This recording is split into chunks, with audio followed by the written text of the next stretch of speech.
Hi guys, welcome back to another video. आज हम discuss करने वाले हैं कुछ नए टूल्स, मैश टूल्स के ऑप्शन से। हमने पिछली वीडियो में मैश और एडिट मैश टूल्स को डिस्कस कर लिया था।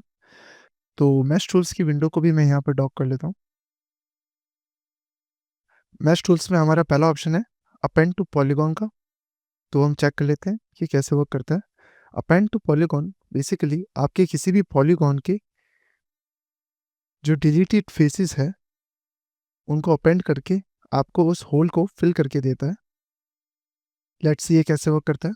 जैसे मैं अपेंड टू पॉलीगॉन ऑप्शन पे एक बार क्लिक करता हूँ तो ये मुझे बोलता है click a boundary edge then click a new vertex. यानी मुझे एक बाउंड्री एज पे क्लिक करना होगा और फिर एक नए वर्टेक्स पे क्लिक करना होगा। तो मैं इस केस में इस बाउंड्री एज पे क्लिक करता हूँ तो मेरी बाकी की जो एजेस है वो पिंक हो गई है और मैं अब इस एज पे क्लिक करता हूँ तो ये मुझे एक नया पॉलीगॉन जो है होल के एजेस के अलाउंग अपेंड करके दे देगा और फिर आपको सिंपली एंटर प्रेस करना है और आपका जो होल है वो फिल हो जाएगा।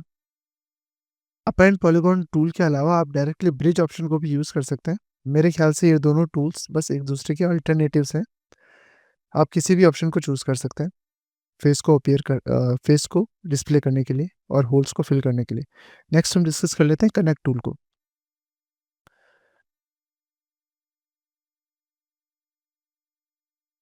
कनेक्ट टूल को यूज़ करने के लिए मैं कनेक्ट टूल पे एक बार क्लिक कर लेता हूँ और जब मैं इस क्यूब के कंपोनेंट्स को सेलेक्ट करूँगा तो मेरा कनेक्ट टूल जो है वो वर्क करना स्टार्ट कर देगा। तो मैं मल्टी ऑप्शंस पे जाता हूँ और इस वर्टेक्स को सेलेक्ट करता हूँ। तो मैं इस वर्टेक्स को सेलेक्ट करता हूँ, शिफ्ट होल्ड करके इस एज को सेलेक्ट करता हूँ और शिफ्ट होल्ड करके इस एज को सेलेक्ट करता हूँ, शिफ्ट होल्ड करके इस एज को सेलेक्ट करता हूँ और फिर एंटर प्रेस करता हूँ और फिर कनेक्ट के टूल पे क्लिक करता हूँ। तो यू कैन सी कि इसने हमारे वर्टेक्स और एजेस को कनेक्ट कर दिया है। आप सिंपली मल्टी कट टूल का भी यूज़ कर सकते हैं बट कनेक्ट टूल का भी आप यूज़ कर सकते हैं अपने मैश के कंपोनेंट्स को आपस में कनेक्ट करने के लिए। Delete. Now let's discuss crease tool. Crease tool को यूज़ करने के लिए भी मैं क्यूब को इंपोर्ट कर लेता हूँ, ऑब्जेक्ट मोड। अब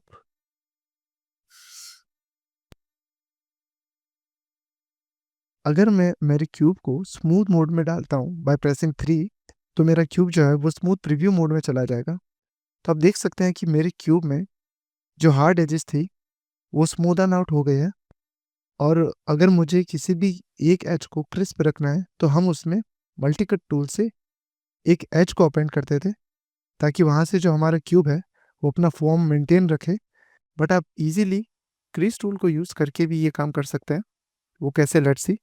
मैं इसको वापस स्मूथ प्रीव्यू मोड से नॉर्मल मोड में ले जाता हूँ by pressing 1, object mode. Crease tool पे एक बार क्लिक कर लेता हूँ और एक कंपोनेंट को सिलेक्ट कर लेता हूँ।